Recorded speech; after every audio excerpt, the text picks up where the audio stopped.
อยังเฮ็ดเรือนเฮ็ดชานก็น่าจะบ่ถึงขนาดนี้พี่น้องพอเบิ่งออกโยกเขาก็ฮู้ๆกันอยู่รอบตัวนี้พี่น้องเอ้ยเกินขนาดสิคิดว่าเบ้าเอาโลดกับเป็นไปได้การให้ความคิดของว่าไล่ซื่อๆเด้อนี่กับว่าให้ความคิดพี่น้องอาจจะว่าเป็นไปได้คือเว้าไรว่าเพราะว่าเคยพ่อมาอยู่หั่นนะพี่น้องเอาที่แต่ว่าเจ้าสิพาเนาะตกลงเอาน้ำเพิ่นกับเพิ่นนะบ่ด้วยว่า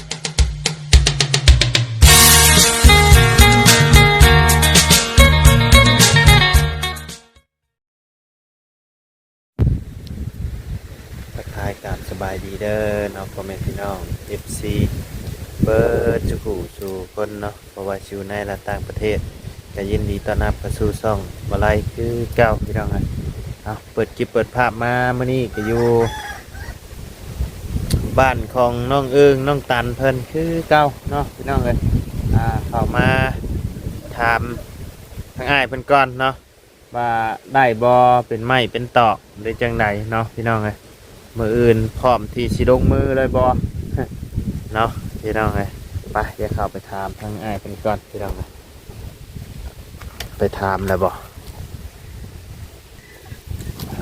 ไปพี่น้อง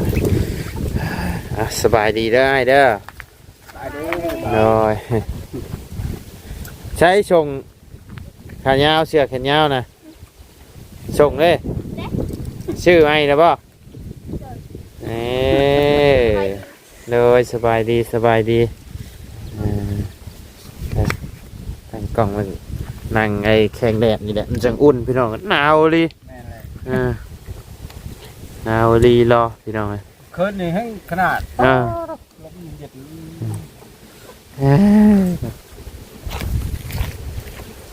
เสือ2-3ชั้นสุดอะไรกันพี่น้องเป็นอะไรทางไม่กันมาได้ไรไม่ก็มันก็ต้น3 เซน5อะไรต้น3 เซน 5พวกนู่น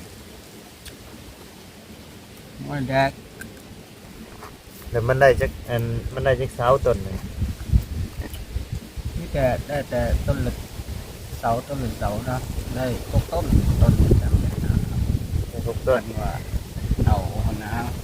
โอ้เพิ่นไม่คมได้กระทาว่าไม่ปาดแห้งนักแห้งแข็งแพงใช่เนาะบางเขาไปซื้อไม่กบแต่เจ้าว่าในได้จ้ะ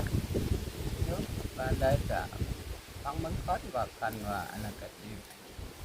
มาหาไม้หายใช้ไปสิไปใส่เป็นนะกันว่าเอาเด้ดิชัวใหญ่ก็พอดีงามอยู่ใช่ค่อยวัดออกไม่ต้นเลยหาใส่ต้นหนึ่งนะบัดเพื่อเขาพาเขาป่าอีกเนาะมันจะตกต้นก็ได้เจ้ามันจะแพงอย่างนี้นะประเภทว่าไม้เนื้อแข็งตัวนะวัดหอบมาหนึ่งแต่ลุงเพียงหัววัดมา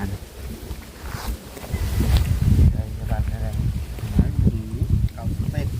ได้เสากลมบ่นี่เสากลมนั่นนี่ลุงไหนนึงแต่ว่าเพียงหัวอยู่นี่นะคอยหอบเอาแต่ว่ากกมันก็สิลินจังน้อยนะแต่ปลายมันปกติมันก็น้อยขึ้นเนาะได้อยู่แล้วขันสำนี่ยำนี้นะไม่จะคักคือว่าแล้วไม่แดงเห็ดเสากลมเอาทีโดยเสาปาดนี่ก็คือว่าแล้วมันต้น5 แสนต้น5 แสนนะครับ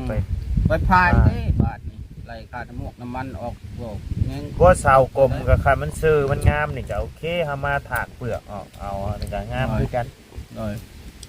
แต่มีต้นหนึ่งนะมันสีเอาบันจะขดนะครับขดกะนั่นอยู่ธรรมดาอยู่ไม่นะมันเป็นไม้เนื้อแข็งเนาะไม่แดงมันก็คักเลยโอ้ชุดนั้นไม่แดงนะแบบนี่มันก็นั่นอยู่แล้วแต่ วัดเพียงหัวแต่ละต้น โดย แต่ลงไปเงามันนี่มันก็สิใหญ่เลยนี้จังน้อย โดย มี2 ต้นนะมันจะน้อยหลุดนี่น้อยหลุดหมูใช่นี่แหละนี่ รถครับ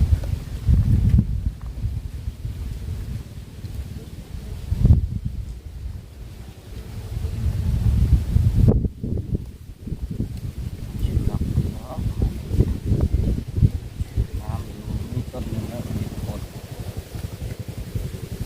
ต้นละ350,000ดิมันตกต้นละ600ดูต้นไม้คม แพงไหน แพงเนาะไม้อยู่นี่เนาะ โอ้ไม่เกิดว่าแล้ว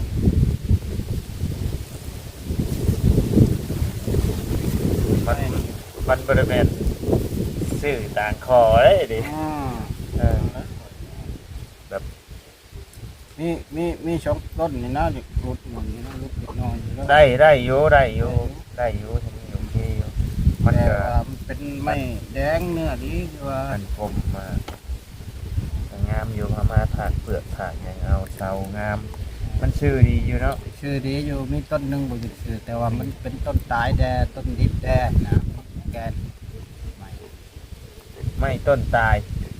ต้นตายนี่บวคักคือกันแล้วคันไม่ตายยืนก็ อันนี้แหละ ตายยืนนะ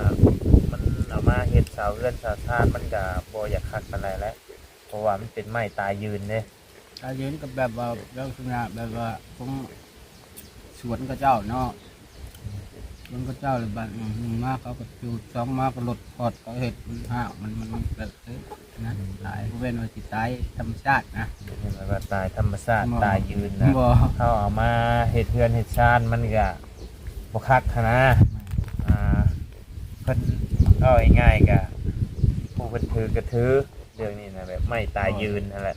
เอามาเห็ดเฮือนเห็ดชานมันกับบคักเฮาเห็ดทั้งทีเฮากับบ่อยากเอาปานใดแล้วไม่ตายยืนหั้นนะก็ชุดแล้วแต่ชุดเจ้าผู้อยู่แล้วแบบว่าชุดเจ้าผู้อยู่ว่า ไม่ตายยืนชุดเจ้าบ่ถือบ่หยังกะเอาก็สิเป็นหยัง แม่นตายกับตายยืนคือว่าแล้วมันแนวรถพอดเขาตัดมันเนาะรถพอดเขาเห็ดสวนมันเลยมันก็ตายของห้างมันขาดทั้งมันนั่นเลยนะมันก็ตาย ก็อันเรื่องนี้ไม่ใช่ปัญหาดอกแล้วแต่ชื่อเจ้าอันนี้ชื่อเจ้าว่า เอาได้ก็เอา แม่น ต้นแถวนี้มันบ่ได้เบิดบ่แถวนี้เลย บ่ได้ไม่คือนี่ไงแหนมมึงไปก็ฮู้ตายนี่แล้วรอดแหละนี่ไงบักทึมลงไปก็โกนเลยนี่นะไม่นี่นะไม่โคกมันบ่ค่อยได้ ไม่เช่นนะเพิ่นไม่ตัวสิพาเป็นเช่น ต้นละ500,000 นี่ก็แพงอีกก็ ต้นละ500,000น่ะต้นหนึงมันสิได้เครื่องตัวใดแหน่เจ้ากะเจ้าผู้เป็นเดือย เพิ่นขายน่ะไม้ก็ใหญ่เติบสองต้นแต่ว่าสิแล้วแต่สิเอาต้นเดียวก็แล้วแต่เพิ่นว่าไม้ประมาณนี้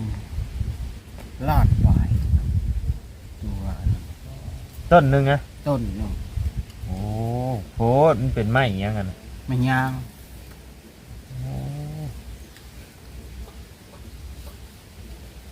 แพงโพด แพงก็เป็นว่าแพง เพื่อจะสิมาผ้าอีกเลย อืม ชื่อผ้าที่นี่แต่ภายใน2 ต้นนะเจ้ากะว่าพ่อบอกเครื่องเกี่ยว เพศแบบไม่เช่นลำต้นประมาณว่าพ่อแหละเพราะนี่ว่าเพื่ออีกกับแบบไปเช่น พวก จอกต้นนั่น เครื่องสิ่งทุกอย่างมันนั่นแหละแต่ว่า แปล แป้ ว่าง แป้นผ้าเนี่ยก็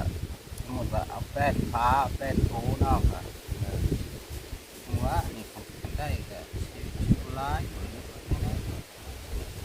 คำประเภทว่าเครื่องแบบไม่เส้นนี่อาจจะว่าสิพ่ออยู่ ต้นละล้านว่าเพิ่นจะขาย 2 ต้นนั่นไล่เพิ่นว่านะ3 ล้านผ้าเอาไม่เด้งามอยู่เนาะ ต้นหนึ่งประมาณ จังแมตร ได้อยู่ประมาณ2 ทอนนี่ก็5-6 เมตรมันสิได้2 ทอนต้นหนึ่งน่ะมันสิเป็นทอนเดียวระดับ7-8 เมตรนี่แหละต้นหนึ่งนะ เพราะว่าไม่พวกไอ้ก่อซองอย่างมันนี่ก็เอาประรับ6 เมตรนะแล้วก็ไม่พวกพวกอย่างนั้นนะครับประมาณเอาไว้ก่อนจาก4 เมตรนะไว้4 เมตรพวกไม้48เอียงก็4 เมตรประมาณนี้ ประเภทเสานี่ดิ เสา อะไรสิเอาจักเม็ดก็ว่า เสา ที่เจ้าเคยผ่านเห็ด เสานี่ก็เอาจัก4 เมตรก็ได้จัก4 เมตร50จัก4 เมตร50ก็ได้ เนาะถ้ามามันบ่นั่นเฮาก็ตัดเนาะ แม่ ตัดออกยาวเลยดีคือว่า เงาดีๆเอา4 เมตร50ใบก็ได้ เนาะ เจ้ามักทำไรซะ ว่าเลยลงล่างมันก็มันจำได้แหละ มาเขาต้องได้ตัดอยู่แล้วเสานะ นั่นแหละเอาเผื่อไว้ เพื่อไว้จัก4 เมตร มาแล้วเฮา 4 เมตรกู ตัด กลัว เบิ่ ก็ ง ได้ แบบแล้วก็เฮาแล้วเบิ่งเนาะมันสิประมาณจำได้มันพอดีงามนะดีว่าก็ตัด แล้วก็มีอยู่บ่สร้างที่เพิ่นเฮ็ดเฮ็ดเถียงเฮ็ดหยังหั้นนะเอาตัดให้เจ้าเฮ็ดเถียงให้เจ้าเฮ็ดเถียง เฮ็ดคน บ่ เดียว ได้ด ก็ อก บ่รอดดอกอะไรบ่รอดบ่รอดอ้าวไปสิจับนำเนาะจะหมดว่า เอาก็สิได้แบบว่าจ้างสร้างผู้เพิ่นเป็นแหน่มาซอยมาหยังนำหั้นนะต้องจ้างพี่น้องให้เบิ่ง แต่ช่างก็ เอาเจ้าลองคำนวณเบิ่งดูแบบว่าสมมุติว่าเสานี่ต้นละ350,000เนาะต้นละ350,000มี6ต้นตกอยู่เท่าไหร่บัดนี้ตก368ไล่แต่3สิเด้อตัวนี้เด้อ368ก็ตกอยู่1,800,000เนาะ1,800,000ไอ้35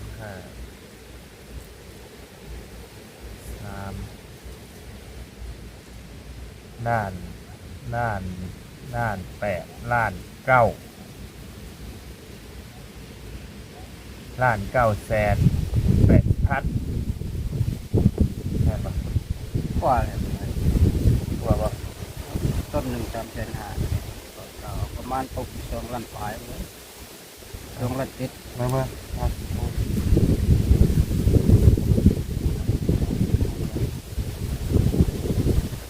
บ่คนเก่งเลขปานใดเนาะ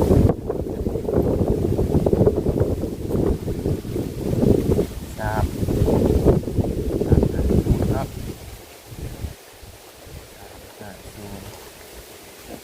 350คูณ6 2ล้าน10เอ้ย2ล้าน1แสนพี่น้อง แม่น 2ล้าน1แสน2ล้าน1แสนนี่ไม่เครื่องนี่เพิ่นว่าซื้อเป็นต้นนี่ก็2 ต้นนะเจ้ากะว่าพ่อเนาะ ก็ว่าพออยู่ กะว่า พ พ่อ อว่าแปดแต่ว่าเครื่องมันอาจจะพอ เพิ่นตีไป3ล้าน 3 ล้าน5 3ล้าน 2 5 ต้น2 ต้น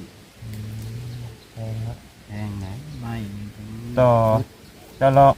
ต่อน้ำเพิ่นจัก3ล้านนี่ก็บ่ได้บ่ เดี๋ยวเว้าสิเว้าแล้วเว้าสิเป็นเลยไม่มันก็ได้หลายอยู่ตอบ 3ล้าน5เอาไล่ที่เพิ่นเว้ากันเด้อตอนนี้เด้อ ด้วย 3ล้าน5บวกมัน2ล้าน1แสนจะเป็น5ล้าน6แสนเนาะ5ล้าน6แสน5ล้าน6แสนแหละจักกะเบิ่งเผื่อว่าพวก น้ำโมกน้ำมันที่จะสิไปผ้าไปอย่างนี้ตกอยู่เท่าไหร่ มันก็เทน้ำมันนี่แกสิเปลืองแน่คือว่า จะไล่มาแล้ว น้ำมันเดี๋ยวนี้มันก็สมมุติ4-50นี่ก็ บ่แล้ว น้อยหนึ่ง มันต้องกลัวอยู่แล้ว4-50นะประมาณจักแสนเนาะ ไล่แล้วตั้งเพราะว่าใช่นี่เพิ่นว่าใช่น้องล้านพุ่นแหละไปทำบ่ถึงล้านก็น้ำมันเปิดได้ ตีไปล้านหนึงเลยเนาะ ไม่โดน รวมมาทั้งอันสองที่อย่างนั้นเลยบ่ แต่ว่าสองทีนี่ก็ยังบ่ทันคิดเข้าคือว่าไปคิดแต่สองทีนี่ก็ทีนะคือว่าสองทีนี่ก็ป้อง150 สองที่นี่กะบ่าจักเบิดจักปอง สมมุติสลากค่อยใส่นี่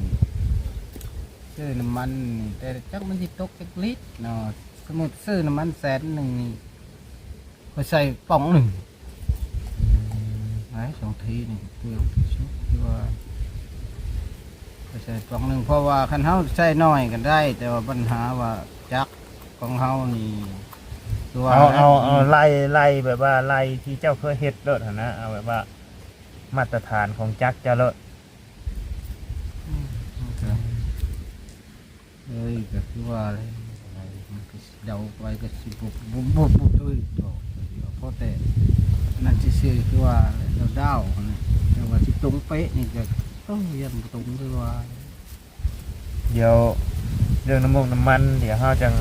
มันเบิดเฮาทยอยชื่อเอาเนาะ ด้วยเอาแบบนั้นแหละ นั่น บ่ ก็ได้ ได้ เนาะ ถ้าว่าสิงบมามันก็สิบ่แน่บ่นอนคือว่าบางครั้ง มี อาจจะว่ามันบ่ถูกพลาด มีแต่ว่าคันนั้นแหละเจ้าก็บอกเฮาว่ามัน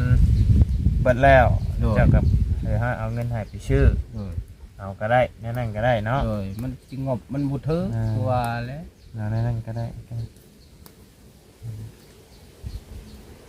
แพงอยู่เลยเนาะ เองเนี่ย แล้วบัดนี้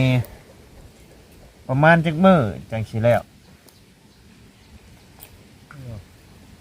กระจักบซอนี่ก็ที่โบดนก็ได้นะประมันติดหนึ่งอาทิตย์ได้กันว่า ประมาณอาทิศนึงถือว่าโอเคเนาะ โดย โอเคพี่น้องเพราะว่า จักโบซอนะโบซอแล้วแบบว่ามันบ่เป็นอีหยังนะแต่แบบว่ามันซอมันก็ทั้งกับเวลา เจ้าผ้านี่เจ้าสิไปผ้ากับไผไป พันแรกก็คือยากอยู่ใหม่นี่ก็บักง่ายโอ้ยใหญ่เนาะแสดงว่าชำนี่เลยก็สมควรเติบเนาะปักลงดึงๆอยู่แหละก็อ่าน ต้องมี นะ ต้องมี กันได้ ผู้ไปนำ ผู้หนึ่งพลิกเป็นน้ำก็ถือว่าโอเค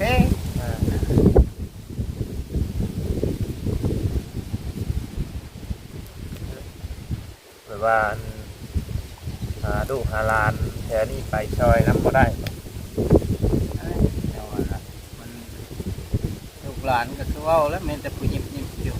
น้อยๆอยู่เลยแล้ว อันผู้อันแก่น้ำมันเนี่ย ผู้แก่น้ำนั่นก็มันก็ไปเหตุงานนี่แล้ว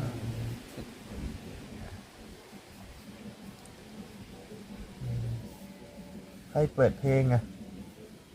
สมมติว่าเขาไปซอยนี่สิไล่งบเขาแบบใดอะไรสมมติว่า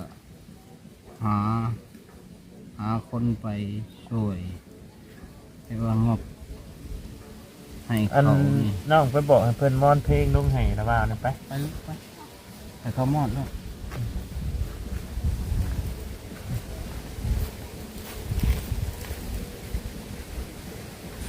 ช่วยนี่ไหนบัดนี้แบบว่า แล้วแบบว่าเขาหากระเจ้า แล้วหาเพิ่นนะฮะ คน น นั่ อน กคนในกับโบหูเนาะ น้ำจิตน้ำใจเพิ่นจัก อืม ไปซอยน้ำให้อยู่ดอกจักชีถ้า500,000 600,000ก็ว่ากันไปหั่นนะ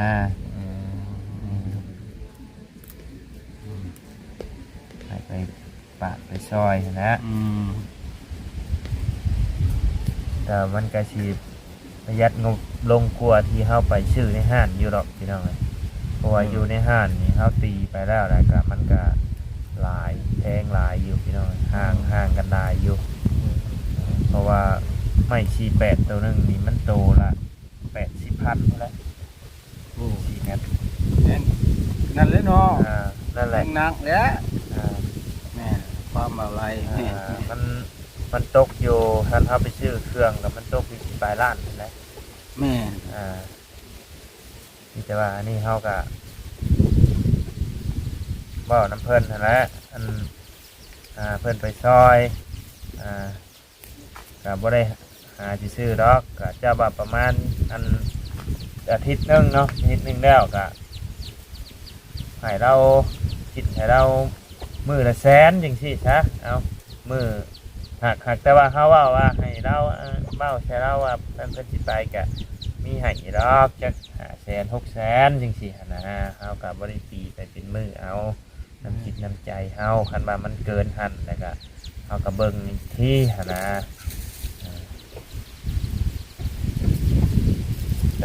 แต่ว่ามีว่าผู้ไป แต่คนใกล้ๆนี่มันก็คือว่าเป็นคนมันนั่นทั้งหมด ใช่นะไปซอย ใช้ผู้แก่น้ำเนี่ยไปเห็นงานทำกิโลมันว่ากิโลมันแต่คนนอกนี่มันว่าแล้วคนไก่ว่ามันว่าไม่ได้คนไก่อาจจะว่าต้องเที่ยวแต่ว่าคนไก่นี่ก็ไปเห็นงานอยู่แล้วมินแต่เด็กน้อยบาดหยิบๆนี่มันไม่ได้มีเลย เนี่ยเนาะ เนี่ย แล้วมันเจ้ากะว่าเชียนได้อีกบ่ท่านกะบ่ได้ก็สิได้เอาแต่เสาหั่นนะ แพงแต่ว่าได้เป็นตัวเลย แต่ว่า สมมติเนาะซื้อไม้แต่มันสำเร็จรูปมานี่ก็งบมันคือบไรว่ามันห่างกันหลาย ห่างกันหลายห่างกันห โอ้ ลาย โหยังว่า เอาเฮาก็เบิ่งคันเพิ่นคันใจงามกันน้ำจิตน้ำใจมันก็สิมีอยู่ดอก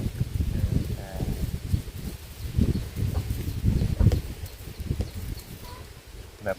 บ่ว่าเรื่องนั้นนะแต่ว่าคันว่าเพิ่นมาให้เท่าใดเดี๋ยวเจ้าก็เว้าไปนะ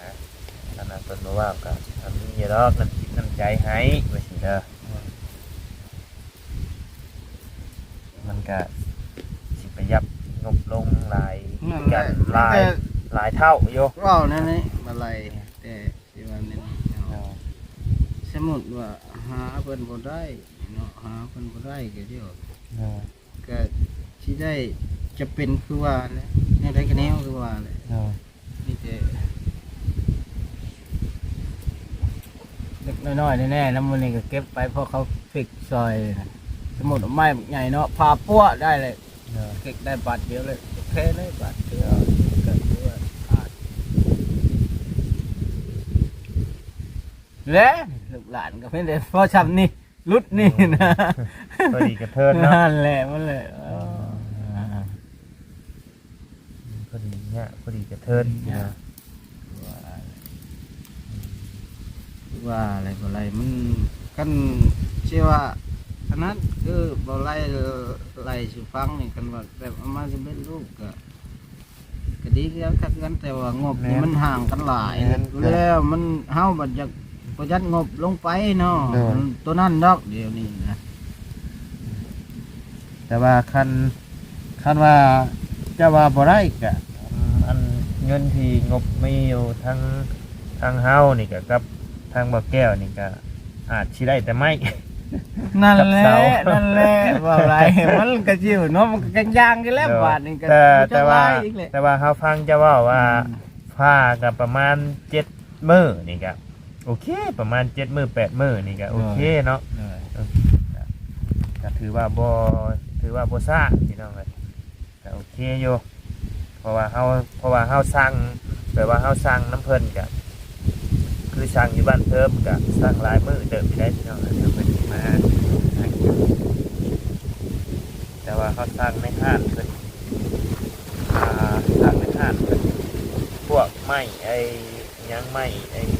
10ไม้10คูณไม้10คูณ4นี่10คูณ4นี่ตกอยู่ เส้นละ200,000ปลายมั้ง อ๋อเบิ่งเด้อ ต้องกิน200,000ปลายไปแล้ว แม่เอาไรแม่ไม่ แต่ว่าคันจะว่าเฮ็ดได้เขาก็อยากให้พาเอาหั่นนะคันมาจ้างเป็นมื้อละแสนให้ไปซอยนี่สิมีอยู่บ่คนไป ว่าเลยว่าแม่ว่า เอาแบบไปจับไปคันนั่งกับคันเป็นไปได้ก็หาคนที่ว่าพาไปนำมาแล้วพอได้เปลี่ยนนำได้ แบบลักษณะเขาพาเป็นน้ำนี่เขาก็คิดไรก็นั่งนักคือว่าหันคือว่าเลยอะไรอันนี้แบบว่าลักษณะว่าเนาะคันคนเป็นน้ำก็อาจจะว่าคือว่าถ้าแรงกับมันก็สิต่ำลงเนาะกะว่านี่นะแบบว่าเขาช่วยมือเอาได้นี่ก็เยี่ยวมันก็สิจัดนักเติมเนี่ย แต่ว่าเพิ่นเคยจ้างกันอยู่แถวนี้เพิ่นจ้างกันวันอะไร โอ้ แบบชุดเจ้าไปรับเฮ็ดเบี้ยอย่างเงี้ยนะ ระดับไรวันเซนห้า วันแสนห้าบ่ นี่แหละวันเซนห้าจะลาก่อนไปเอ็ดงานเหตุการณ์อยู่ในมือเลย วันแสนห้าเนาะ ห้า แสนห้าก็6 มื้อ7 มื้อก็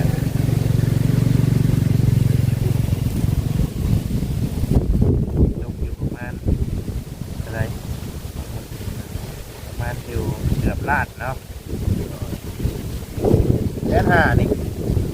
คือคนเฮ็ดเป็ดบ่คนนี่ เป้าไรเซนห้านี่ก็อยู่ลักษณะแบบเป็น เพิ่น เป็นกรรมกรคือว่า กรรมกรบ่ กรรมกรแล้วแบบสวยเฮาน่ะ เอาเจ้าก็ลองเบิ่งหาคนที่ว่าอันที่ว่าซอยแห้งเจ้าได้แล้วแบบว่าอันกรรมกรกับเบิ่งเอาแล้วกันเล็กน้อย อันไปอันบ่มีเหือมีแห้งก็เอาไปก็นักเจ้าคือเก่าหั่นละ นักมา มัน แล้ว ก็หาคนที่ว่า นัก วัน นักแล้ว วันละ150,000ก็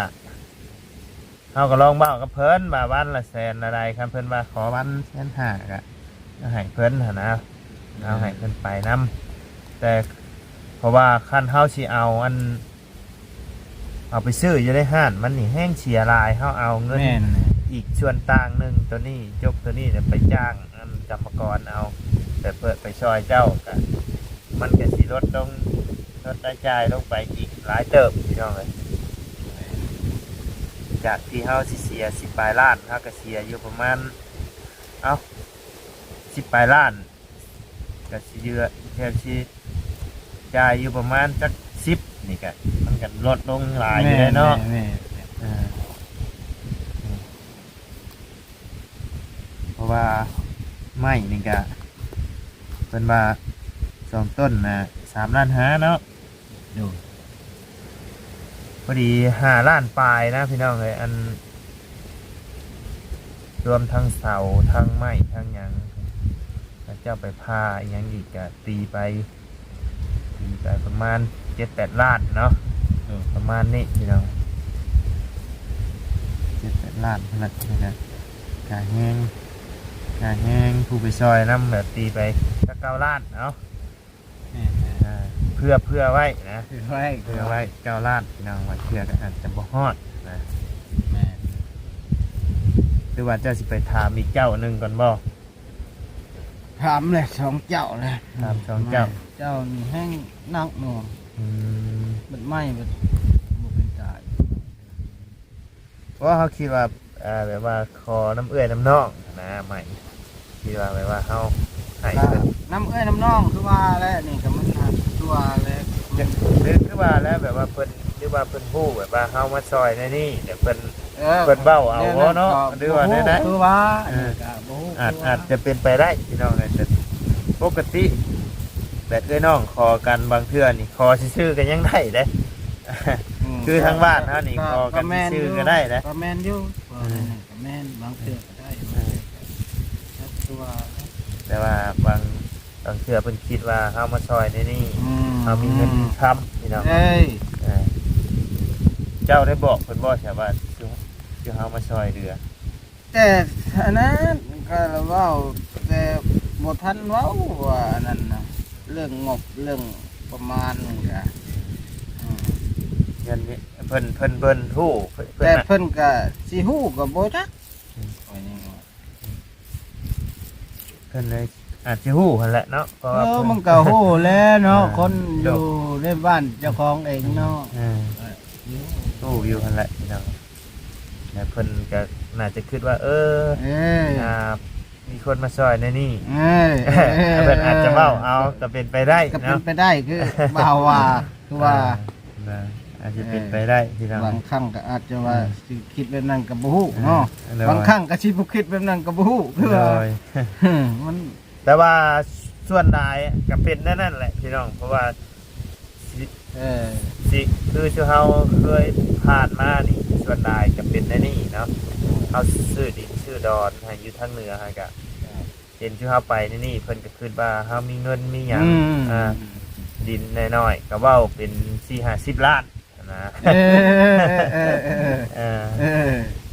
ก็ประมาณนั้นนะอันนี้ก็เฮาก็เข้าใจโยกพี่น้องไอ้คันแบบว่าเอ้ยน้องเฮาไปขอกันเองขอไม่ขอหยังเฮ็ดเรือนเฮ็ดชานก็น่าจะบ่ถึงขนาดนี้พี่น้องพอเบิ่งออกโยก เฮาก็ฮู้ๆกันอยู่รอบตัวนี้พี่น้องเอ้ยเพิ่นก็น่าสิคิดว่าเว้าเอาโลด เออก็เป็นไปได้ การในความคิดของว่าไล่ซื่อๆเด้อนี่ก็บ่ในความคิดพี่น้อง อาจจะว่าเป็นไปได้คือเว้าไรว่าอืม เพราะว่าก็เคยพ่อมาอยู่หั่นนะพี่น้องเอานี่แต่ว่าเจ้าสิพาเนาะ โดย ตกลงเอาน้ำเพิ่นกับเพิ่นน่ะบ่หรือว่ายังไม่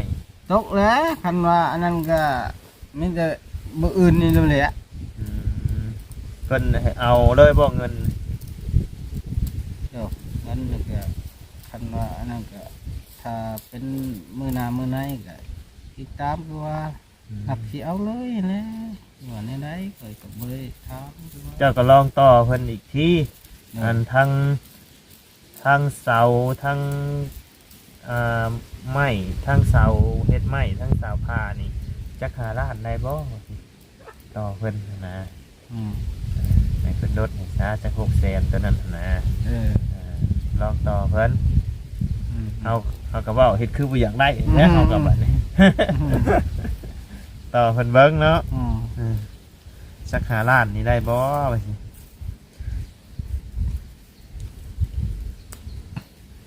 เจ้าตัวหนึงน่ะแห้งขนาดแห้งจัดหนักอีกอันนี้ยังว่าพอพังอยู่ตูว่าเป็นทั้งไม้เสาทั้งต้นไม้น่ะเห็นเพราะว่าต้นไม้มันก็ใหญ่แน่ เพิ่นพาเลาะเบิ่งแล้วบ่ แม่นแหละไปเบิ่งเลยมันก็ใหญ่แน่ก็ไม้ก็งามแน่บัดโพนี่แห้งไม้แบบบ่งามเป็นหูเป็นตาปุดปิด แต่เฮาได้เจ้าได้เว้ากับเพิ่นอยู่บ่คันเฮาตัดลงมาแล้วมันโกนมันหยังเปลี่ยนได้บ่ โอ้มันก็ได้แล้วแบบน่ะโอ้มันก็บ่เป็นแล้วเนาะโคนเอายังได้เนาะมันบ่แม่นแล้วจะไปเสียเงินละล่า เขาต้องเว้ากันได้นี่เอ้าจะซื้อแหละจะตัดลงมา จะซื้อเจ้ารับปากเอาต้นนี่แหละบ่ได้เด้ ธรรมดา ช่ว มั ย น แล้วบ่ ธรรมดาแตะเก่ามันก็แน่นั่นแหละชาเคยผ่านมานะคันถามว่าเอาเสื้อหยังก็ตัดลงมาเป็นโคนนี่จ้ะอย่าแล้วน่ะบ่ได้แล้วมันใช้งานบ่ได้เนาะเฮาก็สิเอาไปหยังอีกก็สิว่าบ่ได้เด้อ เจ้าก็ลองต่อกับเพิ่นลองเบิ่งเด้อจักหาล้านเต็มนี่นะกันนั่นแหละมื้ออื่นยังว่ากัน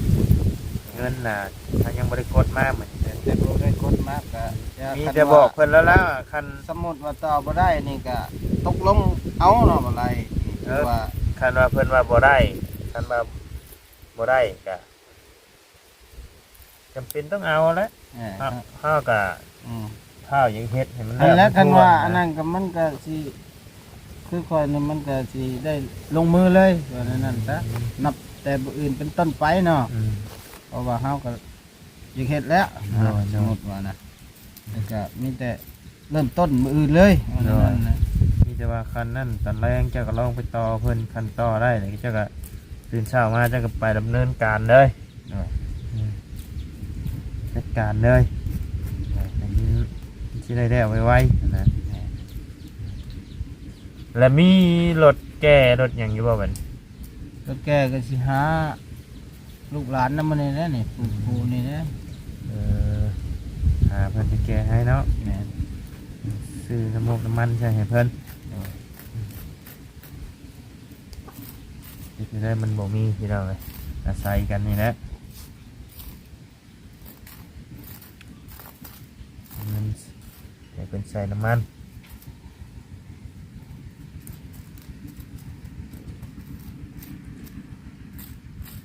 เจ้าเคยพาไม้รับจ้างนี่ยังอยู่แต่ปะ ก็เคยเฮ็ดอยู่ เคยเฮ็ดอยู่เนาะโอเค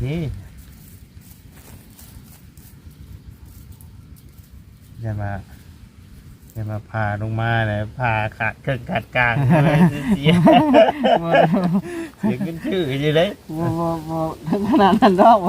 ได้เนาะ ก็ว่าสิงามแต่ก็บ่งามผ่านได้เล็กน้อยว่าพอใช้ได้เอาได้ว่างั้นจ้ะช้าผ่านมา แล้วมีบ่แบบว่าเพื่อนไอ้น้องอยู่ใกล้ๆแถวนี้แบบว่าเฮาเอาไม้มาแล้วครับไปขอกบอยู่ในเฮือนมีหยังเพิ่นหั้นนะ มีอยู่ดอกก็เป็นผู้เล่นในบ้านบ่แหละในบ้าน บ้านที่บ่บ้านที่นะ บ้านที่นี่ เพราะว่าไม้เครื่องไม้อหยังเฮาก็ต้องกบก่อนหั้นนะหรือว่าบ่กบบ่ใส่เลยบ่ บุญจะฝากใจจะกบแล้วอะไร มา มันต้องกบเลยพี่น้องมันจะงามมันจะเกี้ยงเนาะ แม่น นอนเพราะว่า น้องอึ้งน้องตันตูดไปตูดมาเสียนตำหลักโยเสียนปักกดเลยเนาะ มันต้องนั่นแหละพี่น้องบนกล่องนะไหนอยู่เอามีแต่ตามนั่นเลยเสียให้เด้อลองไปล้มไปคุยน้ำเพลินเนาะเพราะว่าบาไลมาลองคิดเบิ่งแล้วกะเขาซื้อผ้าเอาเองนี่กะมันกะลดลงหลายสิ่งหลายอย่างโยพี่น้องงบประมาณกะโอเคโยแต่กะถามอ้ายเพิ่นว่ามันกับบ่ได้ดนประมาณ 7-8 มื้อเนาะเจ้าก็เร่งมือเอาแล้วอยากอยู่เถียงงามไม่ไหวกะเด้อนั่นแหละใส่แล้วเขาก็พาแล้วเขาก็ทยอยแก่มานำมือละหน่อยละใดนี่นะท่านเขาพาป้าถิ่มใบพุ่นเขาเป็นหลักแบกไปช่วยแล้ว จะหมดว่าพาได้เลยมันมาแรงก็มาเลยหรือแล้วมาเลย เอารถไถไปนำแก่มาเลยเลยมันจะเห็ดนั่นแหละเดี๋ยวจะฟ้าไว้นั่นก็เดี๋ยวว่าบนแน่มานอนก็ว่าแน่ไปนั่นก็มือแรกนี่สิตัดเสาก้อนบ่เสาน่ะมันก็อาจจะว่าสิง่ายนิดแนวบักถึงตัดปุดก่อนคนเดียวก็แต่คนเอาขึ้นช่อยนั่นตินั่นแหละนั่นแหละมันต้องมีไอ้นั่นอีหยังเพิ่นเอิ้นอีหยังเพิ่นเอิ้นอีหยังเลยที่ว่าเพิ่นดึงหมักหลอกเอาถึงหอยขึ้นไปแล้วก็ถอยก้นรถขึ้นชายเลยหากรถนี่ขึ้นง่ายเอาขึ้นง่ายอยู่แล้วกับบ่นั่นดอกของมันก็ไม่ก็เฮาเอาขึ้นทางหนึ่งก่อนสมมุติว่าบ่ไหลเสาต้นน้อยต้นใหญ่เพิ่นก็คิดสำคัญเบิดเลยติสำคัญเบิดสมมุติว่านี่เฮาก็เอาก้นรถเข้าไปใกล้กันมันจะย่อทางหนึ่งถึงกาดถึงจะนี่จะถอยรถเลยนะโอเคโยชำนี้ชาวกลมมาแล้วเฮาก็แกะปัดเปลือกแกะหยังออกแล้วก็มันก็โอเคคืออะไรว่าถ้าสีเอาพี่น้องเพราะว่าไม้นี่มันจะเป็นไม้แดงเหมือนก่อนยังว่าไม่แดงเบิดพี่น้องเอาก็ลองเบิ่งลองเบิ่งอีกแบบใหม่เนาะพี่น้องเพราะว่าที่ผ่านมาเฮาก็เฮ็ดแต่เสาเหลี่ยมเนาะเอาเปลี่ยนเป็นเสากลมเบิ่งพี่น้องเฮ็ดน่าจะออกเป็นทรงไทยก็มีนะมันก็งามพี่น้องขึ้นไปแล้วน่าจะงามอยู่ครับทาสีแสดงอีกเข้าสีไม้สีหยังเข้าก็งาม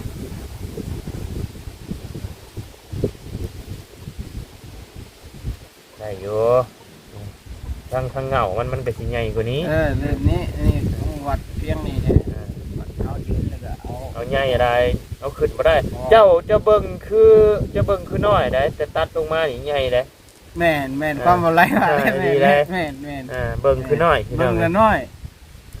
เพื่อนเฮาที่เฮาเกาะออกมาเฮาก็ยังไม่ของเราก็มาเฮ็ดเฮาเอามาใส่มามันแห้งแกทาสีสแลกใจโอ้ยงามครับปัญญัง แม่นเลย ดีได้ แม่นเลย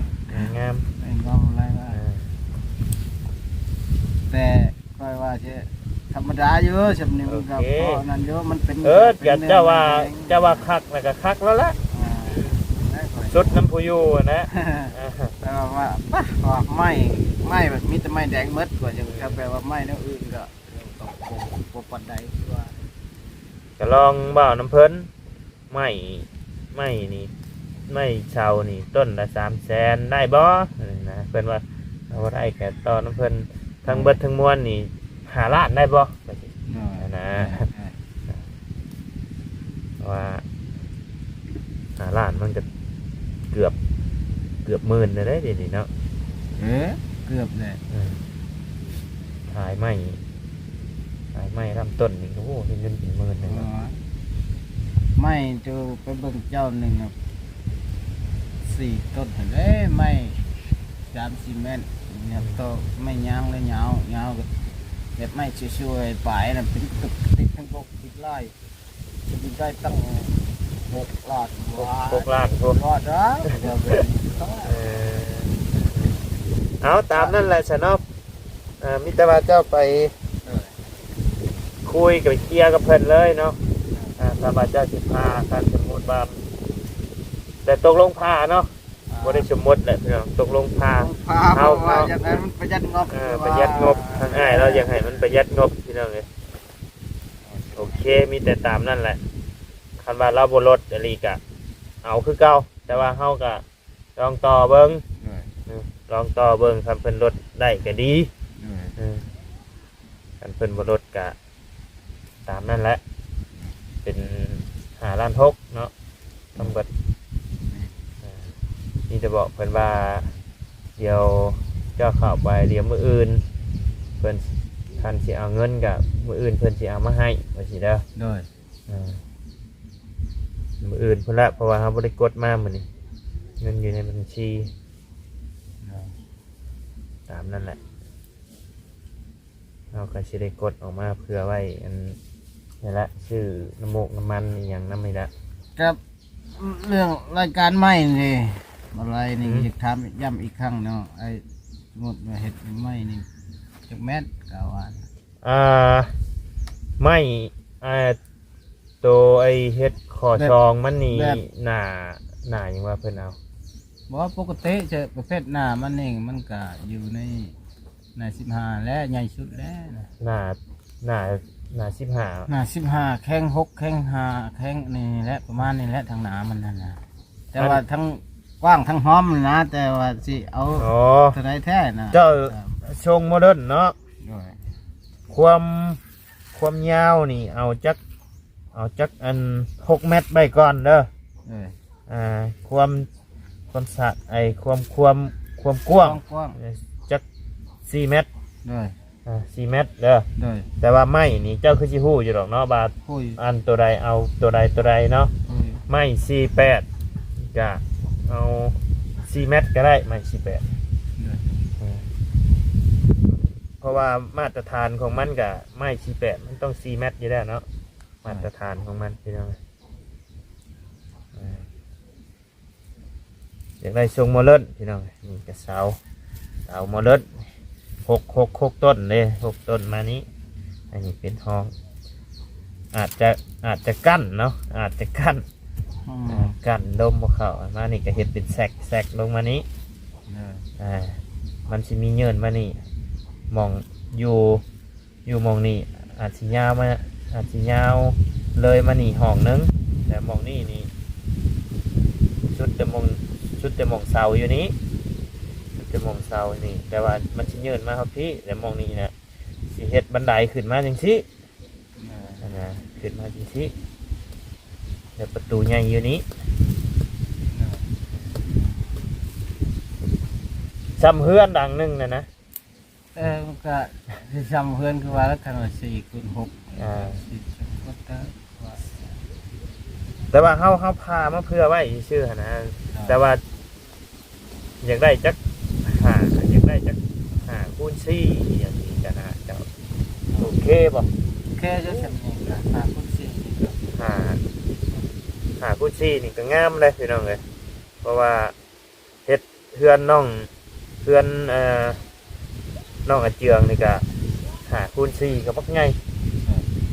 ประมาณคิดว่าสำนั้นแหละ โดย เพราะว่าคันมันก็จะประหยัดงบลงนะ โดยเอาคูณซี่ก็ได้เจ้าก็เอาเพื่อไว้จัก เพื่อ จัก แล้ว จักไอ้แมทปลายๆหั่นนะเขาต้องเพื่อไว้อยู่แล้วเพื่อเขาตัดเขายังอีหยังก็ตามเขาต้องเพื่ออยู่แล้วแหละเนาะ ระดับเขาเพื่อนี่ไฟไหม้นี่สมมุติว่า5 เมตรก็5 เมตรเช้าเพื่อ20 เซนหรือ30 เซน เอาไว้จัก30ก็ได้ เออ เอาไว้จัก305 เมตร 30ก็ได้ ด้วย เพื่อเอา เพื่อแล้วบ่เพื่อมันก็บ่ได้แล้ว เพื่อเอาป้าซะพี่น้องเอ้ยสำหรับคลิปนี้ทั้งบ่ไลก็จะได้ขอจบคลิปปิดคลิปลงไปเพียงสำนี้กันเด้อพี่น้องเด้อพบเจอกันในคลิปหน้าเนาะสบายดีเด้อพี่น้องเด้อไปพี่น้อง